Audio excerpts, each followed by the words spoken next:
دوستوں جیسا کہ آپ کو پتا ہے کچھ دن کے اندر بہار کے اندر جو ہے پارلیمنٹ کا چناؤ ہونے والا ہے اور اس چناؤ میں کون جیتے گا کون ہارے گا یہ تو بات کی بات ہے۔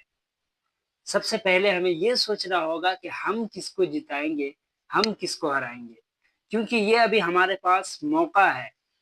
اگر ہم ابھی سوچ سمجھ کر کے قدم اٹھائیں گے تو ہمیں بعد میں پچھتانا نہیں پڑے گا، لیکن اگر ہم ابھی صرف یہ دیکھ کر کے کہ لوگ کدھر ہیں، ہم اگر تعداد کی طرف جائیں گے تو ہمیں بعد میں پچھتانا پڑے گا۔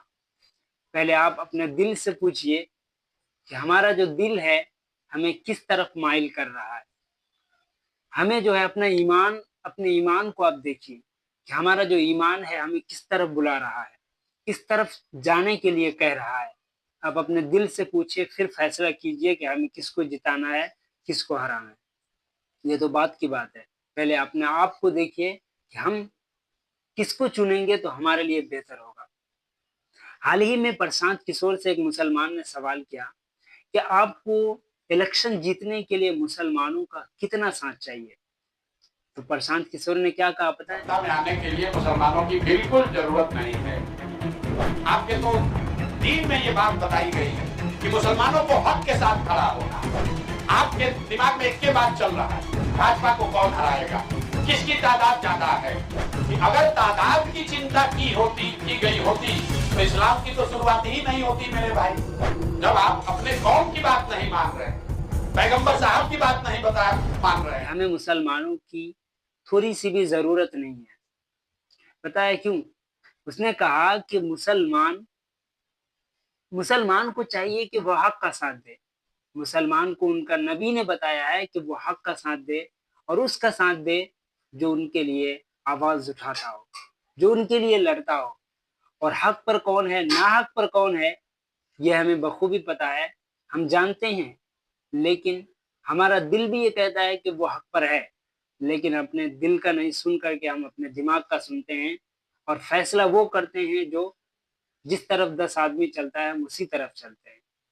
ایسا نہیں۔ پرشانت کشور نے کہا کہ اگر لوگ تعداد پر جاتے تو اسلام آج نہیں پھیلتا، اسلام کا وجود دنیا میں باقی نہیں رہتا۔ کیوں؟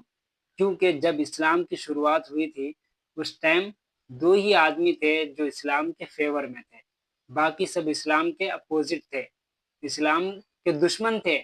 اس کے باوجود بھی اسلام پھیلا، اس لیے کہ اسلام حق تھا۔